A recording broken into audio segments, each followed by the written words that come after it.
et Spinoza, l'homme qui a défié Dieu et fut banni à jamais. Imaginez un instant que vous vivez dans une époque où remettre en question Dieu peut vous coûter votre famille, vos amis, votre communauté entière. Imaginez que vous ayez seulement 23 ans et que votre propre curiosité intellectuelle devienne votre malédiction. C'est exactement ce qui s'est passé à Amsterdam en 1656, quand un jeune homme brillant nommé Baruch Spinoza a osé appliquer la raison là où seule la foi était autorisée. Si vous aimez les histoires inspirantes de courage intellectuel et de défiance face à l'orthodoxie, n'oubliez pas de vous abonner à la chaîne pour ne manquer aucun moment de ces récits extraordinaires. Et dites-moi dans les commentaires de quel pays regardez-vous cette vidéo et à quelle heure. J'adore découvrir d'où viennent mes spectateurs. Si vous regardez sur mobile, un petit like maintenant m'aiderait énormément à faire découvrir cette histoire à plus de personnes. Cela prend une seconde, mais fait une différence immense. Mais revenons à notre histoire. Que se passe-t-il quand un génie philosophique rencontre l'intolérance religieuse? Que se passe-t-il quand la vérité devient plus importante que l'appartenance? Aujourd'hui, nous allons découvrir comment Baruch Spinoza, par sa seule honnêteté intellectuelle, a provoqué l'un des plus grands scandales de l'histoire de la pensée occidentale. Et de sujet, le jeune rebelle d'Amsterdam. L'Amsterdam du XVIIe siècle, un refuge fragile. Pour comprendre la tragédie de Spinoza, il faut d'abord comprendre l'Amsterdam de son époque. Nous sommes en 1632, année de sa naissance, et la ville est devenue le refuge de milliers de juifs séfarades fuyant l'Inquisition espagnole. Pouvez-vous imaginer l'ironie? Ces familles, qui avaient fui la persécution religieuse en Espagne, allaient, une génération plus tard, bannir l'un des leurs pour ses idées. La communauté juive d'Amsterdam était prospère, mais fragile. Les autorités hollandaises toléraient leur présence, mais cette tolérance avait ses limites. Les Juifs devaient rester discrets, ne pas faire de vagues, ne pas attirer l'attention sur des questions théologiques qui pourraient déranger les chrétiens. Dans ce contexte, chaque membre de la communauté était responsable de la stabilité de tous les autres. Imaginez la pression. Chaque famille juive savait qu'un scandale, qu'une controverse, qu'un membre qui dépassait les bornes pourrait mettre en danger toute la communauté. C'est dans cette atmosphère de prospérité précaire que grandit Baruch Spinoza, un enfant exceptionnellement doué qui posait déjà trop de questions. Son père, Miguel de Spinoza, était un marchand respecté qui avait réussi à s'établir dans le commerce international. La famille était aisée, respectée, intégrée. Baruch était destiné à reprendre les affaires familiales, à épouser une jeune fille de bonne famille, à perpétuer cette tradition de discrétion prospère. Mais le destin en avait décidé autrement. La formation intellectuelle d'un futur hérétique. Dès son plus jeune âge, Baruch Spinoza montrait des capacités intellectuelles extraordinaires. À l'école Talmud Torah d'Amsterdam, il étudiait l'hébreu, l'aramée, les textes sacrés, la philosophie juive médiévale. Mais était-ce suffisant pour un esprit aussi affamé de connaissances? Ses professeurs remarquaient à la fois son génie et son côté un peu problématique. Baruch ne se contentait pas d'apprendre, il questionnait. Il ne se contentait pas de répéter, il analysait. Quand on lui enseignait que Moïse avait écrit la Torah, il demandait comment Moïse avait pu décrire sa propre mort. Quand on lui parlait de miracles, il voulait comprendre comment il s'accordait avec l'ordre naturel. Ses maîtres, notamment le rabbin Saul Lévi Morteira, étaient impressionnés par son intelligence mais inquiets de ses questions. N'était-il pas dangereux de trop réfléchir? N'était-il pas plus sage d'accepter certaines vérités par la foi? Mais comment arrêter un esprit comme celui de Spinoza?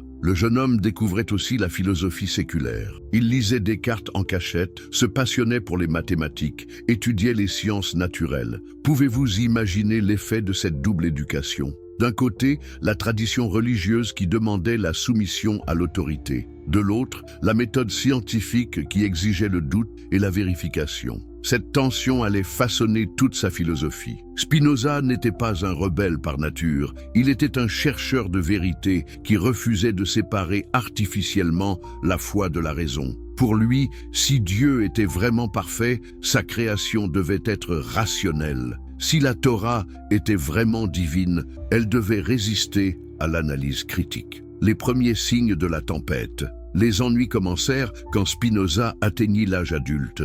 Dans les discussions privées, il exprimait des idées qui faisaient frémir ses interlocuteurs. Il suggérait que les anges de la Bible n'étaient peut-être que des métaphores. Il questionnait la résurrection des morts. Il remettait en cause l'idée que les Juifs étaient le peuple élu. Mais le plus troublant, c'était sa conception de Dieu. Pour Spinoza, Dieu n'était pas un être séparé du monde, regardant sa création depuis les cieux. Dieu était la nature elle-même, la totalité de ce qui existe, la substance unique dont tout découle. Cette idée, qui allait devenir célèbre sous le nom de Deus sive natura, Dieu ou nature, était révolutionnaire et dangereuse. Pourquoi dangereuse? Parce qu'elle remettait en question tout l'édifice religieux traditionnel. Si Dieu est la nature, alors les prières n'ont pas de sens. Si Dieu est la nature, alors les miracles sont impossibles. Si Dieu est la nature, alors il n'y a pas de providence divine, pas de récompense et de punition dans l'au-delà. Les autorités religieuses d'Amsterdam commençaient à s'inquiéter. Des rumeurs circulaient sur les idées étranges du jeune Spinoza. Certains l'accusaient d'athéisme, d'autres de panthéisme. Peu importait le terme exact, ce qui comptait, c'était que ces idées menaçaient l'ordre établi. Des amis de la famille tentaient de le raisonner. Pourquoi ne pouvait-il pas simplement garder ses idées pour lui? Pourquoi risquer de détruire sa vie et celle de sa famille pour des spéculations philosophiques? Mais comment demander à un génie de se taire? Comment demander à un chercheur de vérité de renoncer à sa quête? La philosophie qui ébranla les fondements, Dieu ou nature. La révolution conceptuelle. Quand Spinoza déclarait Deus sive natura, il ne faisait pas qu'exprimer une opinion théologique. Il révolutionnait toute la façon de penser le divin, l'humain et le monde. Mais comprenez-vous vraiment ce que cela signifiait dans l'Amsterdam du XVIIe siècle? Pour les Juifs, comme pour les chrétiens de l'époque, Dieu était transcendant. Il existait au-dessus et au-delà de sa création. Il était le Créateur tout-puissant qui avait façonné l'univers par sa volonté, qui continuait à le gouverner par sa providence, qui écoutait les prières et intervenait dans l'histoire humaine par des miracles. Spinoza balayait tout cela d'un revers de main philosophique. Pour lui, Dieu n'était pas séparé de la nature. Il était la nature. Il n'était pas au-dessus des lois naturelles, il était ses lois. Il n'intervenait pas dans le monde, il était le monde. Cette conception avait des implications vertigineuses. Si Dieu est la nature, alors étudier la nature, c'est étudier Dieu. Si Dieu est la nature, alors les lois de la physique sont des expressions de la perfection divine. Si Dieu est la nature, alors tout ce qui arrive nécessairement selon un ordre parfait et rationnel. Mais alors, où était la place de la liberté humaine? Où était la place de la morale? Où était la place de la religion? Spinoza ne fuyait pas ces questions difficiles. Au contraire, il les abordait avec une logique implacable qui terrifiait ses contemporains. Pour lui, l'homme était libre, non pas quand il pouvait choisir arbitrairement, mais quand il comprenait les causes qui le déterminaient. La vraie liberté, c'était la connaissance rationnelle de la nécessité. Cette idée, profondément originale, remettait en question toute la tradition judéo-chrétienne du libre arbitre. L'analyse rationnelle des Écritures. Mais Spinoza ne s'arrêtait pas à la théologie abstraite. Il appliquait sa méthode rationnelle aux textes sacrés eux-mêmes. Et là, ses conclusions étaient encore plus scandaleuses. En analysant la Bible avec les mêmes outils qu'on utilise pour étudier n'importe quel texte ancien, Spinoza découvrait des contradictions, des anachronismes, des traces de composition tardive. Comment Moïse pouvait-il avoir écrit des passages qui décrivaient des événements postérieurs à sa mort? Comment expliquer les différences de style entre les différents livres? Comment réconcilier les récits contradictoires d'un même événement? Pour Spinoza, la réponse était claire. La Bible était une œuvre humaine, composée par différents auteurs à différentes époques, reflétant les croyances et les préoccupations de leur temps. Cela ne la rendait pas moins précieuse, mais cela changeait radicalement la façon dont on devait l'interpréter. Les miracles racontés dans la Bible n'étaient pas des violations des lois naturelles, mais des phénomènes naturels mal compris par des peuples anciens. Les prophètes n'étaient pas des porte-paroles directs de Dieu, mais des hommes exceptionnels qui avaient une intuition particulière des vérités morales et politiques. Cette approche, qui nous semble aujourd'hui relativement banale, était révolutionnaire à l'époque. Elle fondait ce qu'on appelle aujourd'hui la critique biblique, une discipline qui allait transformer l'étude des textes sacrés. Mais pour les autorités religieuses d'Amsterdam, c'était pure hérésie. Comment pouvait-il accepter qu'un jeune homme de 23 ans remette en question l'authenticité de textes vénérés depuis des millénaires? Comment pouvait-il tolérer qu'il traite la parole de Dieu comme n'importe quel document historique? Comment pouvait-il permettre qu'ils sapent l'autorité même sur laquelle reposait leur propre légitimité? Ulbach, l'homme comme partie de la nature, mais peut-être l'aspect le plus troublant de la philosophie de Spinoza était-il sa vision de l'être humain.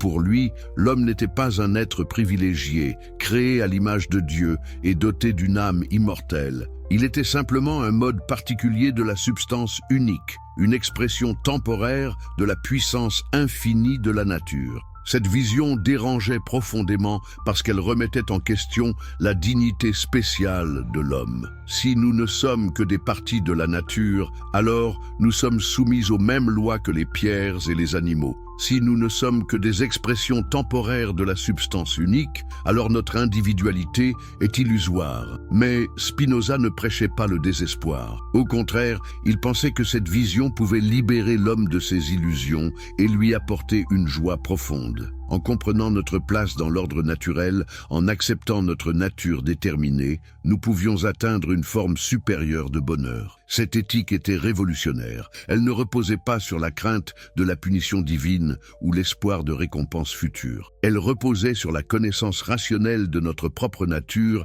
et sur l'acceptation joyeuse de notre condition. Pour Spinoza, les passions humaines n'étaient ni bonnes ni mauvaises en elles-mêmes. Elles étaient simplement naturelles. Ce qui comptait, c'était de les comprendre pour mieux les maîtriser. Cette approche, à la fois naturaliste et optimiste, ouvrait la voie à une nouvelle façon de penser l'éthique et la psychologie. Du Höger, le Hérem, la malédiction la plus sévère de l'histoire. Le processus inexorable vers l'excommunication. Au début des années 1650, les autorités de la communauté juive d'Amsterdam ne pouvaient plus ignorer le problème Spinoza. Ses idées circulaient, ses écrits se répandaient, son influence grandissait. Que fallait-il faire d'un jeune homme si brillant mais si dangereux? Les premiers avertissements furent discrets. Des anciens de la communauté prirent Spinoza à part pour lui expliquer les risques qu'il faisait courir à tous.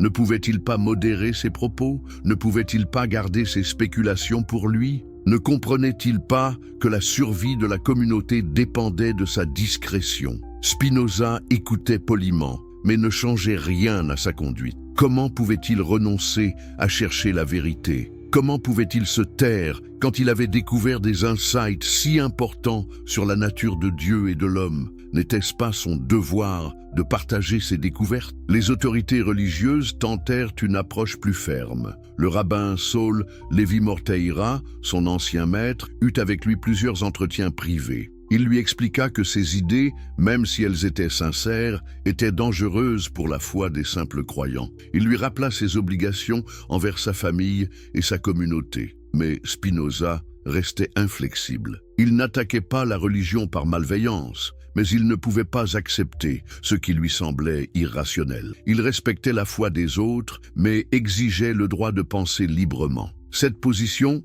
qui nous semble aujourd'hui raisonnable, était inacceptable dans l'Amsterdam du XVIIe siècle. La tension monta encore d'un cran quand Spinoza commença à être associé à d'autres libres penseurs de la ville. Amsterdam était un centre intellectuel important, et plusieurs groupes discutaient des nouvelles idées philosophiques et scientifiques venues de France et d'Angleterre. Spinoza fréquentait ces cercles, ce qui alarma encore plus les autorités religieuses. Herbert Huxley, l'ultimatum et le refus héroïque. En 1656, la situation devint intenable. Les autorités de la synagogue décidèrent de donner un ultimatum à Spinoza. Soit il reniait publiquement ses idées, soit il serait excommunié. Pour adoucir la pilule, ils lui proposèrent même une rente annuelle de 1000 florins s'il acceptait de se taire. Pouvez-vous imaginer la tension de ce moment? D'un côté, un jeune homme de 23 ans, seul face à toute sa communauté. De l'autre, les dirigeants d'une institution millénaire,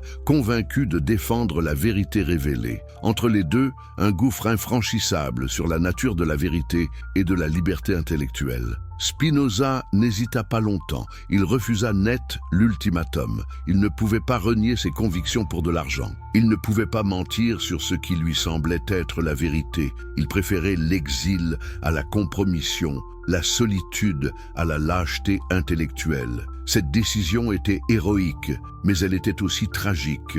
En refusant de se soumettre, Spinoza ne perdait pas seulement sa place dans la communauté religieuse. Il perdait sa famille, ses amis, ses perspectives commerciales, son avenir social. Il se condamnait à une vie de paria dans une société où l'appartenance communautaire était essentielle. Mais peut-être est-ce précisément cette radicalité qui fait de Spinoza une figure si fascinante. Il a choisi la vérité contre la sécurité, l'intégrité contre la conformité, la liberté contre l'appartenance. Cette chose si rare dans l'histoire humaine. Un homme qui a été fidèle à ses convictions jusqu'au bout. Gage. Le texte de l'excommunication. Une malédiction pour l'éternité. Le 27 juillet 1656, dans la synagogue portugaise d'Amsterdam, fut prononcé l'un des textes les plus terribles de l'histoire des religions. Le Herem, excommunication contre Baruch Spinoza, n'était pas une simple sanction disciplinaire. C'était une malédiction d'une violence inouïe,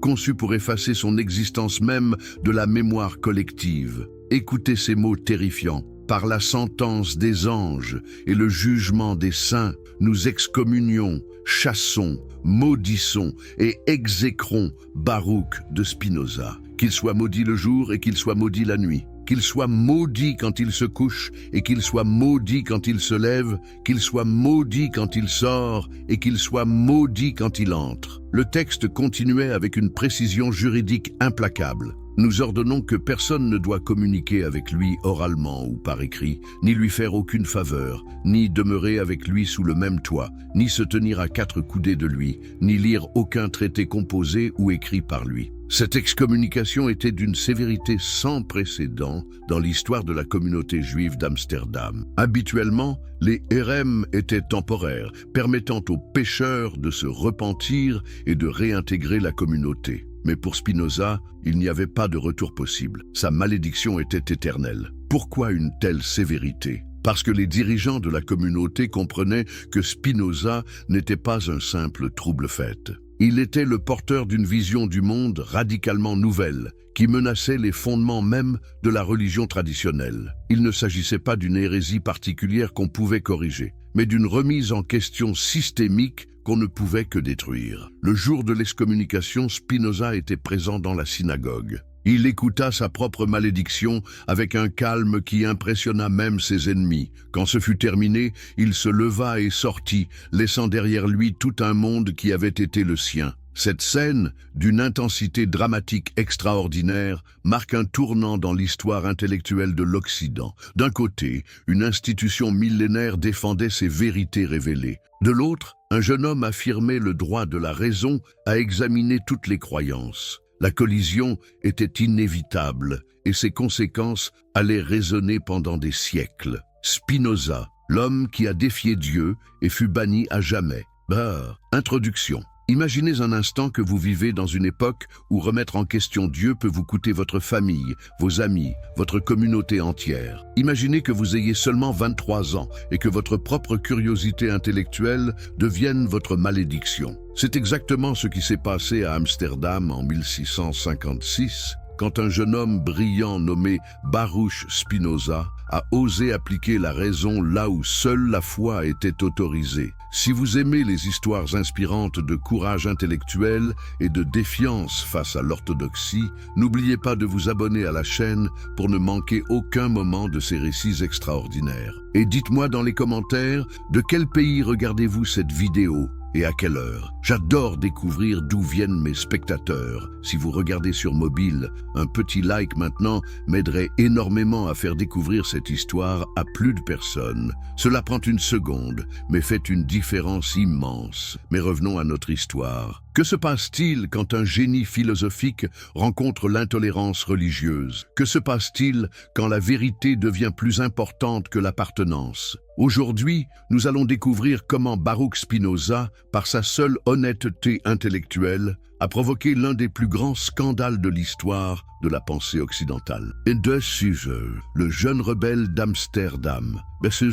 L'Amsterdam du XVIIe siècle, un refuge fragile. Pour comprendre la tragédie de Spinoza, il faut d'abord comprendre l'Amsterdam de son époque. Nous sommes en 1632, année de sa naissance, et la ville est devenue le refuge de milliers de juifs séfarades fuyant l'Inquisition espagnole. Pouvez-vous imaginer l'ironie? Ces familles, qui avaient fui la persécution religieuse en Espagne, allaient, une génération plus tard, bannir l'un des leurs pour ses idées. La communauté juive d'Amsterdam était prospère, mais fragile. Les autorités hollandaises toléraient leur présence, mais cette tolérance avait ses limites. Les Juifs devaient rester discrets, ne pas faire de vagues, ne pas attirer l'attention sur des questions théologiques qui pourraient déranger les chrétiens. Dans ce contexte, chaque membre de la communauté était responsable de la stabilité de tous les autres. Imaginez la pression. Chaque famille juive savait qu'un scandale, qu'une controverse, qu'un membre qui dépassait les bornes pourrait mettre en danger toute la communauté. C'est dans cette atmosphère de prospérité précaire que grandit Baruch Spinoza, un enfant exceptionnellement doué qui posait déjà trop de questions. Son père, Miguel de Spinoza, était un marchand respecté qui avait réussi à s'établir dans le commerce international. La famille était aisée, respectée, intégrée. Baruch était destiné à reprendre les affaires familiales, à épouser une jeune fille de bonne famille, à perpétuer cette tradition de discrétion prospère. Mais le destin en avait décidé autrement. La formation intellectuelle d'un futur hérétique. Dès son plus jeune âge, Baruch Spinoza montrait des capacités intellectuelles extraordinaires. À l'école Talmud Torah d'Amsterdam, il étudiait l'hébreu, l'aramée, les textes sacrés, la philosophie juive médiévale. Mais était-ce suffisant pour un esprit aussi affamé de connaissances? Ses professeurs remarquaient à la fois son génie et son côté un peu problématique. Baruch ne se contentait pas d'apprendre, il questionnait, il ne se contentait pas de répéter, il analysait. Quand on lui enseignait que Moïse avait écrit la Torah, il demandait comment Moïse avait pu décrire sa propre mort. Quand on lui parlait de miracles, il voulait comprendre comment il s'accordait avec l'ordre naturel. Ses maîtres, notamment le rabbin Saul Lévi Morteira, étaient impressionnés par son intelligence mais inquiets de ses questions. N'était-il pas dangereux de trop réfléchir? N'était-il pas plus sage d'accepter certaines vérités par la foi? Mais comment arrêter un esprit comme celui de Spinoza? Le jeune homme découvrait aussi la philosophie séculaire. Il lisait Descartes en cachette, se passionnait pour les mathématiques, étudiait les sciences naturelles. Pouvez-vous imaginer l'effet de cette double éducation? D'un côté, la tradition religieuse qui demandait la soumission à l'autorité. De l'autre, la méthode scientifique qui exigeait le doute et la vérification. Cette tension allait façonner toute sa philosophie. Spinoza n'était pas un rebelle par nature, il était un chercheur de vérité qui refusait de séparer artificiellement la foi de la raison. Pour lui, si Dieu était vraiment parfait, sa création devait être rationnelle. Si la Torah était vraiment divine, elle devait résister à l'analyse critique. Les premiers signes de la tempête. Les ennuis commencèrent quand Spinoza atteignit l'âge adulte. Dans les discussions privées, il exprimait des idées qui faisaient frémir ses interlocuteurs. Il suggérait que les anges de la Bible n'étaient peut-être que des métaphores. Il questionnait la résurrection des morts. Il remettait en cause l'idée que les Juifs étaient le peuple élu. Mais le plus troublant, c'était sa conception de Dieu. Pour Spinoza, Dieu n'était pas un être séparé du monde, regardant sa création depuis les cieux. Dieu était la nature elle-même, la totalité de ce qui existe, la substance unique dont tout découle. Cette idée, qui allait devenir célèbre sous le nom de Deus sive natura, Dieu ou nature, était révolutionnaire et dangereuse. Pourquoi dangereuse? Parce qu'elle remettait en question tout l'édifice religieux traditionnel. Si Dieu est la nature, alors les prières n'ont pas de sens. Si Dieu est la nature, alors les miracles sont impossibles. Si Dieu est la nature, alors il n'y a pas de providence divine, pas de récompense et de punition dans l'au-delà.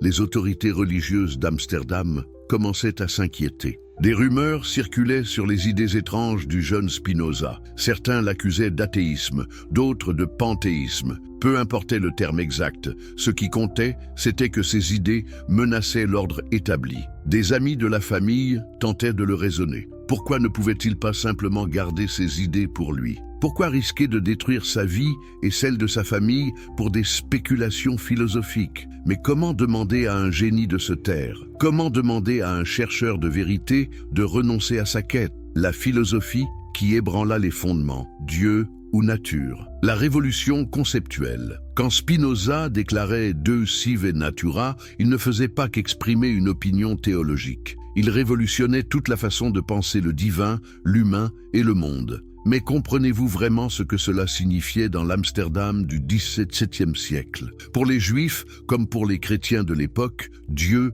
était transcendant. Il existait au-dessus et au-delà de sa création. Il était le Créateur tout-puissant qui avait façonné l'univers par sa volonté, qui continuait à le gouverner par sa providence, qui écoutait les prières et intervenait dans l'histoire humaine par des miracles. Spinoza balayait tout cela d'un revers de main philosophique. Pour lui, Dieu n'était pas séparé de la nature. Il était la nature. Il n'était pas au-dessus des lois naturelles, il était ses lois. Il n'intervenait pas dans le monde, il était le monde. Cette conception avait des implications vertigineuses. Si Dieu est la nature, alors étudier la nature, c'est étudier Dieu. Si Dieu est la nature, alors les lois de la physique sont des expressions de la perfection divine. Si Dieu est la nature, alors tout ce qui arrive nécessairement selon un ordre parfait et rationnel. Mais alors, où était la place de la liberté humaine? Où était la place de la morale? Où était la place de la religion?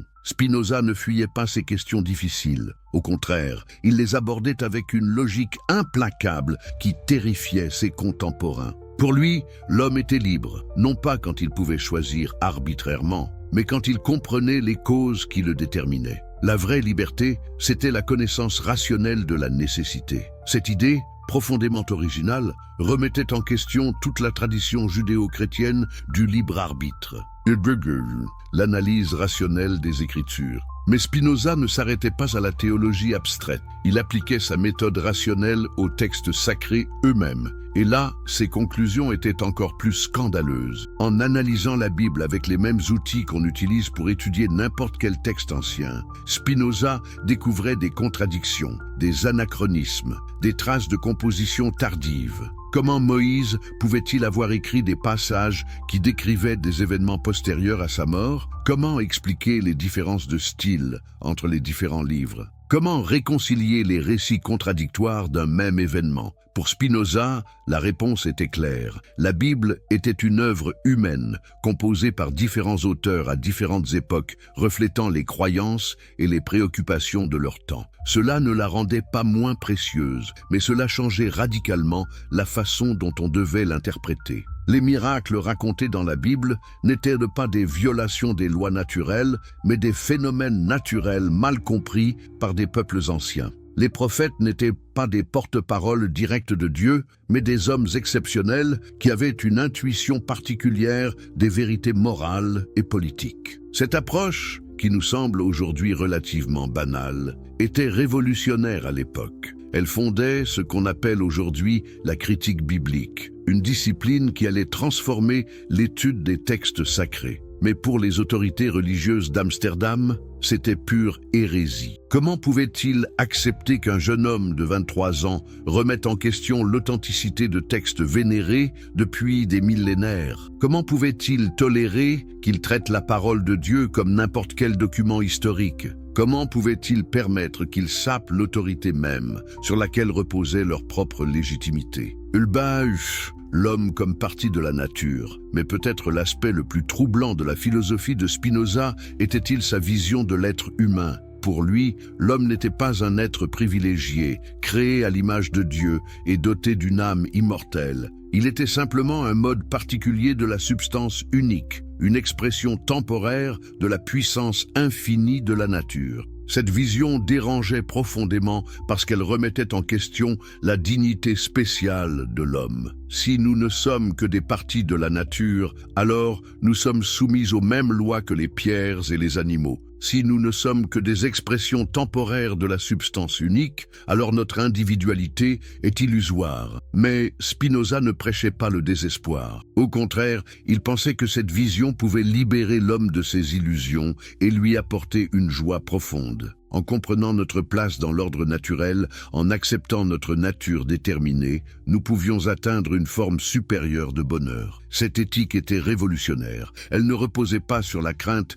de la punition divine ou l'espoir de récompenses futures. Elle reposait sur la connaissance rationnelle de notre propre nature et sur l'acceptation joyeuse de notre condition. Pour Spinoza, les passions humaines n'étaient ni bonnes ni mauvaises en elles-mêmes. Elles étaient simplement naturelles. Ce qui comptait, c'était de les comprendre pour mieux les maîtriser. Cette approche, à la fois naturaliste et optimiste, ouvrait la voie à une nouvelle façon de penser l'éthique et la psychologie. Dagegeure, le hérem, la malédiction la plus sévère de l'histoire, le processus inexorable vers l'excommunication. Au début des années 1150, les autorités de la communauté juive d'Amsterdam ne pouvaient plus ignorer le problème Spinoza. Ses idées circulaient, ses écrits se répandaient, son influence grandissait. Que fallait-il faire d'un jeune homme si brillant mais si dangereux? Les premiers avertissements furent discrets. Des anciens de la communauté prirent Spinoza à part pour lui expliquer les risques qu'il faisait courir à tous. Ne pouvait-il pas modérer ses propos? Ne pouvait-il pas garder ses spéculations pour lui?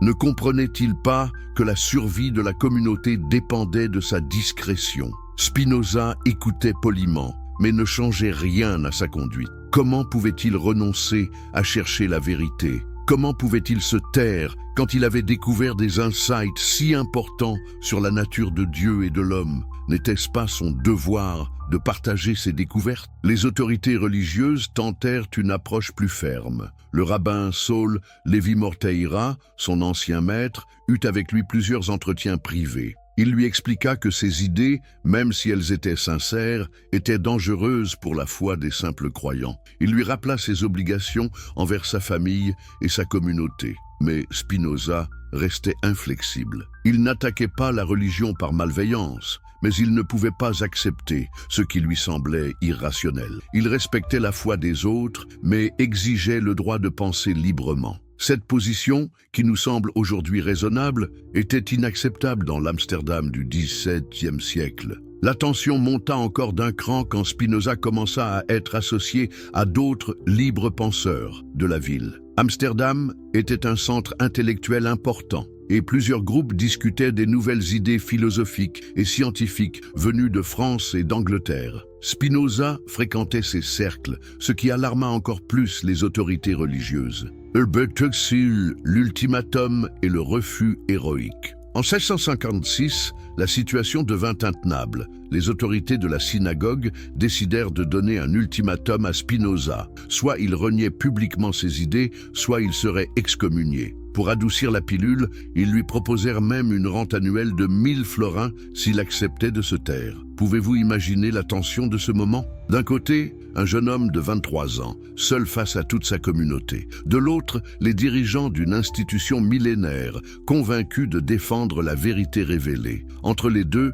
un gouffre infranchissable sur la nature de la vérité et de la liberté intellectuelle. Spinoza n'hésita pas longtemps. Il refusa net l'ultimatum. Il ne pouvait pas renier ses convictions pour de l'argent. Il ne pouvait pas mentir sur ce qui lui semblait être la vérité. Il préférait l'exil à la compromission, la solitude à la lâcheté intellectuelle. Cette décision était héroïque, mais elle était aussi tragique. En refusant de se soumettre, Spinoza ne perdait pas seulement sa place dans la communauté religieuse. Il perdait sa famille, ses amis, ses perspectives commerciales, son avenir social. Il se condamnait à une vie de paria dans une société où l'appartenance communautaire était essentielle. Mais peut-être est-ce précisément cette radicalité qui fait de Spinoza une figure si fascinante. Il a choisi la vérité contre la sécurité, l'intégrité contre la conformité, la liberté contre l'appartenance. Cette chose si rare dans l'histoire humaine. Un homme qui a été fidèle à ses convictions jusqu'au bout. Gage. Le texte de l'excommunication, une malédiction pour l'éternité. Le 27 juillet 1656, dans la synagogue portugaise d'Amsterdam, fut prononcé l'un des textes les plus terribles de l'histoire des religions. Le Hérem, excommunication contre Baruch Spinoza, n'était pas une simple sanction disciplinaire. C'était une malédiction d'une violence inouïe, conçue pour effacer son existence même de la mémoire collective. Écoutez ces mots terrifiants. Par la sentence des anges et le jugement des saints, nous excommunions, chassons, maudissons et exécrons Baruch de Spinoza. Qu'il soit maudit le jour et qu'il soit maudit la nuit. Qu'il soit maudit quand il se couche et qu'il soit maudit quand il se lève, qu'il soit maudit quand il sort et qu'il soit maudit quand il entre. Le texte continuait avec une précision juridique implacable. Nous ordonnons que personne ne doit communiquer avec lui oralement ou par écrit, ni lui faire aucune faveur, ni demeurer avec lui sous le même toit, ni se tenir à 4 coudées de lui, ni lire aucun traité composé ou écrit par lui. Cette excommunication était d'une sévérité sans précédent dans l'histoire de la communauté juive d'Amsterdam. Habituellement, les hérem étaient temporaires, permettant aux pécheurs de se repentir et de réintégrer la communauté. Mais pour Spinoza, il n'y avait pas de retour possible. Sa malédiction était éternelle. Pourquoi une telle sévérité ? Parce que les dirigeants de la communauté comprenaient que Spinoza n'était pas un simple trouble-fête. Il était le porteur d'une vision du monde radicalement nouvelle, qui menaçait les fondements même de la religion traditionnelle. Il ne s'agissait pas d'une hérésie particulière qu'on pouvait corriger, mais d'une remise en question systémique qu'on ne pouvait que détruire. Le jour de l'excommunication, Spinoza était présent dans la synagogue. Il écouta sa propre malédiction avec un calme qui impressionna même ses ennemis. Quand ce fut terminé, il se leva et sortit, laissant derrière lui tout un monde qui avait été le sien. Cette scène, d'une intensité dramatique extraordinaire, marque un tournant dans l'histoire intellectuelle de l'Occident. D'un côté, une institution millénaire défendait ses vérités révélées. De l'autre, un jeune homme affirmait le droit de la raison à examiner toutes les croyances. La collision était inévitable et ses conséquences allaient résonner pendant des siècles. Duggar, l'héritage éternel d'un excommunié. La vie après l'excommunication, un paria génial. Mais que devient un homme quand il perd tout? Quand sa propre famille lui tourne le dos? Quand ses amis d'enfance l'évitent dans la rue? Quand toute une communauté fait comme s'il n'existait plus? La plupart des hommes s'effondrent. Spinoza, lui, se réinventa. Si vous aimez ces histoires de résilience extraordinaire face à l'adversité, pensez à vous abonner à la chaîne pour ne manquer aucun de ces récits qui changent notre vision du monde. Et dites-moi, de quel pays regardez-vous cette vidéo et à quelle heure? J'adore découvrir où mes histoires voyagent. Si vous êtes sur mobile, un petit like maintenant ferait vraiment la différence pour que cette histoire inspirante atteigne plus de personnes. Cela ne prend qu'une seconde, mais aide énormément. Après son excommunication, Spinoza ne chercha pas à fuir Amsterdam. Il déménagea simplement dans un quartier plus modeste, loin du quartier juif. Il changeait aussi son nom. Baruch, le nom hébreu qui signifie « béni », devenait « Benedictus », l'équivalent latin. Était-ce un symbole? L'homme béni par sa communauté devenait l'homme béni par la philosophie universelle. Pour survivre, il apprit le métier de polisseur de lentilles. Imaginez cette ironie du sort. L'homme qui voulait clarifier la vision intellectuelle de l'humanité gagnait sa vie en polissant des verres pour améliorer la vision physique. Cette activité manuelle lui plaisait d'ailleurs. Elle était précise, patiente, méditative. Elle lui laissait aussi du temps pour penser et écrire, car Spinoza n'avait pas renoncé à sa mission intellectuelle. Au contraire, libéré des contraintes sociales,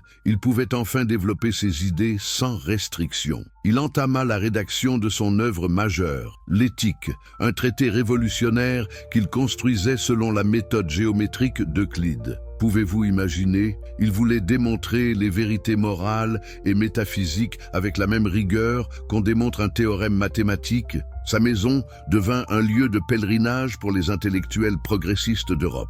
Des savants, des philosophes, des artistes venaient de toute l'Europe pour discuter avec cet homme extraordinaire qui avait osé repenser Dieu, l'homme et la nature. Parmi eux, des figures comme Leibniz, qui fit le voyage spécialement pour le rencontrer. Jules, l'œuvre interdite qui transforma la philosophie. Mais qu'est-ce qui rendait la philosophie de Spinoza si dangereuse qu'elle devait être interdite? Pourquoi ses livres étaient-ils brûlés en public? Pourquoi son nom était-il synonyme d'athéisme dans toute l'Europe? La réponse tient dans la radicalité de sa vision. Spinoza ne se contentait pas de critiquer tel ou tel aspect de la religion. Il proposait une vision entièrement nouvelle de la réalité qui rendait la religion traditionnelle obsolète. Dans son système, il n'y avait qu'une seule substance, Dieu ou la nature. Tout le reste, les hommes, les animaux, les pierres, les étoiles, n'étaient que des manifestations temporaires de cette substance unique. Cette idée, apparemment abstraite, avait des conséquences vertigineuses. Si tout est Dieu et si Dieu est tout, alors la séparation traditionnelle entre le sacré et le profane disparaît. La prière devient inutile puisqu'on ne peut pas influencer Dieu. Les miracles deviennent impossibles puisque Dieu ne peut pas violer ses propres lois. La providence divine devient une illusion puisque tout arrive selon la nécessité naturelle. Plus troublant encore, dans ce système, le bien et le mal n'ont pas d'existence objective. Ils ne sont que des jugements humains relatifs à nos désirs et à nos craintes. Un lion qui dévore une gazelle ne fait rien de mal, il exprime simplement sa nature. Un homme qui commet un crime n'est pas intrinsèquement mauvais, il est déterminé par des causes qui l'ont poussé à agir ainsi. Cette vision naturaliste de la morale scandalisait profondément l'époque. Comment une société pouvait-elle fonctionner si on niait l'existence objective du bien et du mal? Comment pouvait-on punir les criminels s'ils n'étaient pas responsables de leurs actes? Comment pouvait-on récompenser la vertu si elle n'était qu'une expression de la nature? Spinoza répondait à ces objections avec une subtilité remarquable. Pour lui, comprendre que nos actions sont déterminées ne nous condamnait pas au fatalisme. Au contraire, cette compréhension nous libérait des passions tristes qui nous enchaînent. En comprenant les causes qui nous poussent à agir, nous pouvions mieux les maîtriser. En acceptant la nécessité naturelle, nous pouvions atteindre une forme supérieure de bonheur. Cette éthique était révolutionnaire parce qu'elle ne reposait ni sur la crainte, ni sur l'espoir, mais sur la connaissance. Elle promettait le bonheur non pas dans un au-delà hypothétique, mais dans cette vie même, par l'exercice de la raison et la compréhension de notre nature. Le traité théologico-politique, une bombe intellectuelle. En 1670, Spinoza publia anonymement son traité théologico-politique, un ouvrage qui allait faire l'effet d'une bombe dans l'Europe intellectuelle. Pourquoi ce livre était-il si dangereux? Parce qu'il ne se contentait pas de critiquer la religion en général. Il s'attaquait méthodiquement aux fondements de la Bible et du christianisme. Spinoza y développait une analyse historique et critique des textes sacrés qui anticipaient de plusieurs siècles les méthodes de l'exégèse moderne. Il montrait que la Bible était un assemblage de textes de différentes époques, reflétant l'évolution des croyances et des pratiques du peuple hébreu. Il démontrait que de nombreux récits bibliques étaient des allégories destinées à enseigner des vérités morales à un peuple inculte. Plus provocant encore, il analysait les prétendus miracles de la Bible avec un regard scientifique. Pour lui, ces événements extraordinaires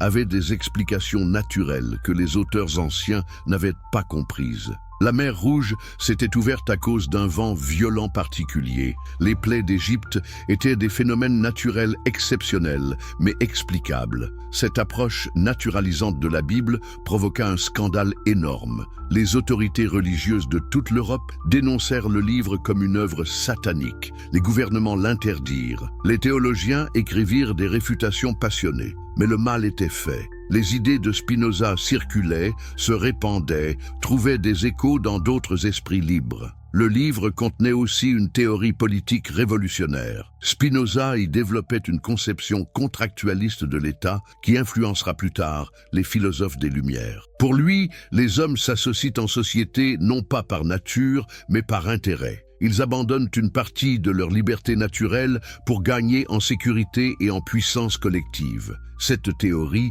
justifiait la tolérance religieuse, cause qui tenait particulièrement à cœur à Spinoza. Pour lui, l'État n'avait pas à imposer des croyances particulières à ses citoyens. Sa seule mission était de maintenir la paix et la sécurité. Les opinions religieuses relevaient du domaine privé et devaient être libres. La mort d'un génie solitaire. Spinoza mourut le 21 février 1667, à l'âge de 44 ans seulement. La cause officielle était une maladie pulmonaire, probablement aggravée par l'inhalation de poussière de verre dans son travail de polisseur. Mais n'y avait-il pas aussi une dimension symbolique dans cette mort prématurée ? L'homme qui avait consacré sa vie à clarifier la vision intellectuelle de l'humanité était tué par la poussière des vers qu'il polissait pour survivre. Ses derniers moments furent à l'image de sa vie, serein et rationnel. Il refusa les derniers sacrements, fidèle à ses convictions jusqu'au bout. Il mourut entouré de quelques amis fidèles, notamment un médecin qui témoigna de sa mort paisible.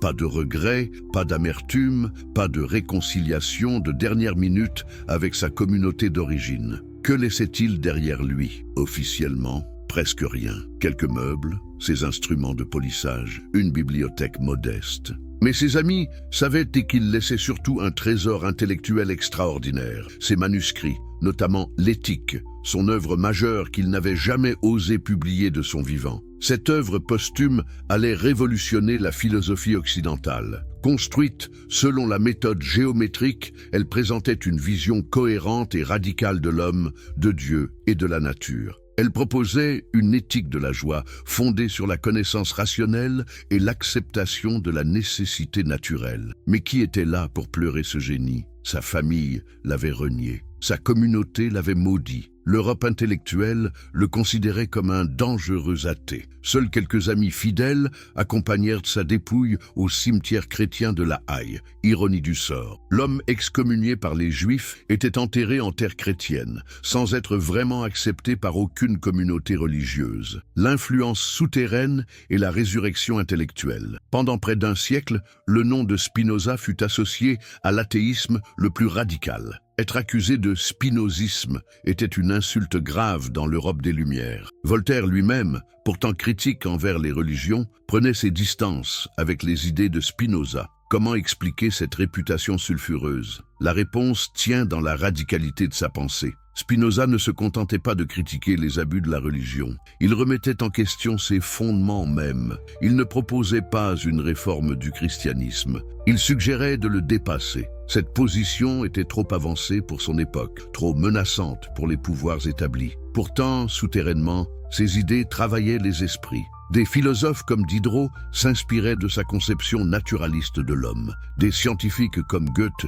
admiraient sa vision unifiée de la nature. Des poètes comme Novalis trouvaient dans son panthéisme une source d'inspiration mystique. La vraie résurrection de Spinoza commença avec l'idéalisme allemand. Schelling découvrit dans sa philosophie une anticipation de ses propres idées sur l'identité de l'esprit et de la nature. Hegel salua en lui le fondateur de la philosophie moderne. Schopenhauer, malgré ses critiques, reconnaissait sa dette envers le penseur d'Amsterdam. Cette redécouverte n'était pas seulement académique, elle correspondait à une transformation profonde de la sensibilité européenne. L'homme des Lumières finissantes et du romantisme naissant était prêt à accepter une vision plus naturaliste et plus panthéiste de l'existence. Spinoza redevenait actuel parce que l'Europe rattrapait enfin son avance intellectuelle. Brouwer, Einstein et la consécration moderne. Mais la vraie consécration de Spinoza vint au XXe siècle avec Albert Einstein. Quand on demanda au génial physicien s'il croyait en Dieu,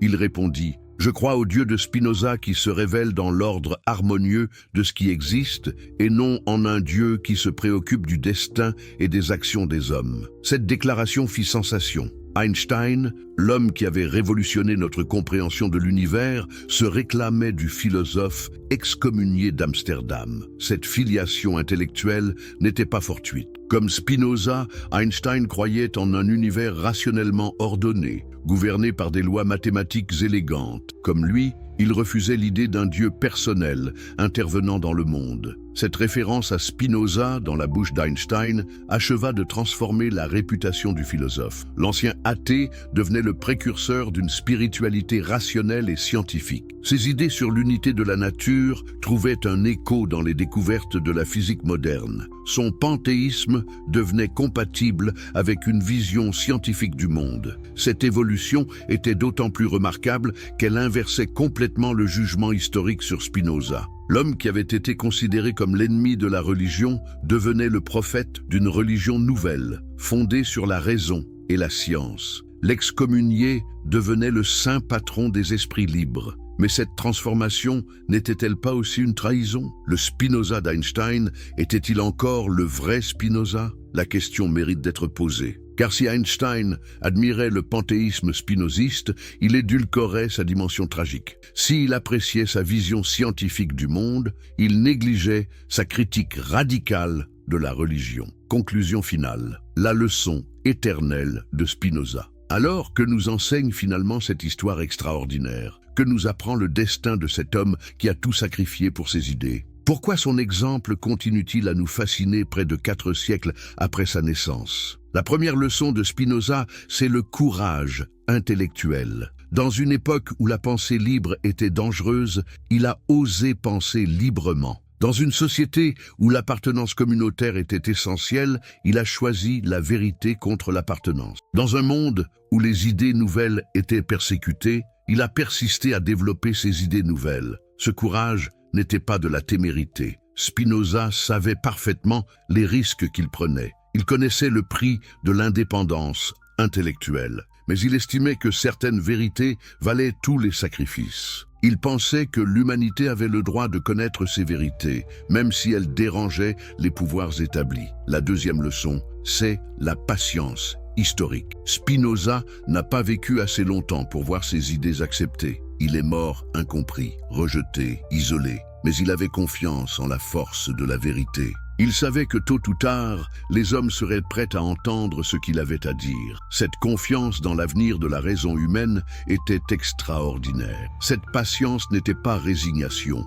c'était une forme de pari sur la nature humaine. Spinoza croyait que l'homme était naturellement porté vers la connaissance et la vérité. Il pensait que les préjugés et les superstitions ne pouvaient résister éternellement au progrès de la raison. Cette foi dans les capacités humaines était profondément optimiste. La troisième leçon, c'est la fécondité de la pensée libre. Les idées de Spinoza ont fécondé toute la philosophie moderne. Elles ont inspiré les Lumières, nourri l'idéalisme allemand, anticipé certaines découvertes scientifiques. Cette influence posthume montre que les idées vraiment originales ont une force de transformation extraordinaire. Mais cette fécondité n'était possible que parce que Spinoza avait osé penser jusqu'au bout. Il n'avait pas édulcoré ses idées pour les rendre acceptables. Il n'avait pas cherché de compromis pour ménager les susceptibilités. Cette radicalité, qui lui avait coûté si cher de son vivant, était précisément ce qui donnait à sa pensée sa force transformatrice. Aujourd'hui,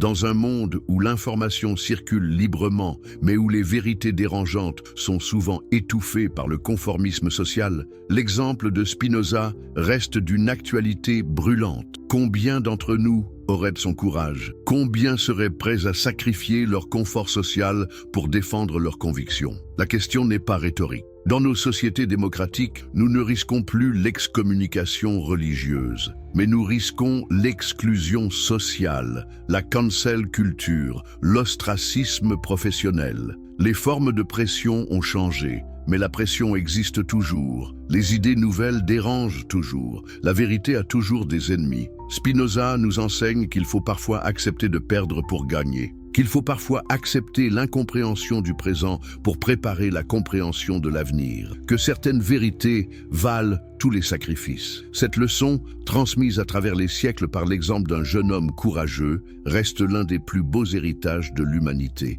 L'histoire de Spinoza nous rappelle enfin que la liberté de penser n'est jamais acquise définitivement. Elle doit être reconquise par chaque génération. Elle exige de chacun de nous un effort constant pour résister aux pressions conformistes et aux tentations du renoncement intellectuel. En ce sens, nous sommes tous les héritiers de Spinoza. Nous sommes tous confrontés au choix qu'il a fait, céder aux pressions sociales ou rester fidèles à nos convictions. Accepter les vérités toutes faites ou chercher la vérité par nous-mêmes. Vivre dans la sécurité du conformisme ou accepter les risques de la liberté. Le choix de Spinoza était héroïque. Il a payé le prix fort pour ses idées. Mais il nous a légué quelque chose d'inestimable, l'exemple d'un homme libre. Dans un monde où tant de voix s'élèvent pour nous dire quoi penser, cet exemple garde toute sa valeur. Il nous rappelle que penser librement n'est pas seulement un droit, c'est un devoir envers nous-mêmes et envers l'humanité. Alors, en fermant cette histoire, posons-nous la question. Que ferons-nous de cet héritage? Aurons-nous le courage de penser librement? Aurons-nous la patience d'attendre que la vérité triomphe? Aurons-nous la force de rester fidèles à nos convictions, même quand le monde entier semble contre nous? La réponse dépend de chacun de nous. Mais l'exemple de Spinoza sera toujours là pour nous inspirer. L'homme qui a tout perdu pour gagner l'immortalité. L'excommunié qui est devenu un saint de la philosophie. Le jeune rebelle d'Amsterdam qui continue, près de 4 siècles plus tard, à nous enseigner le sens de la liberté.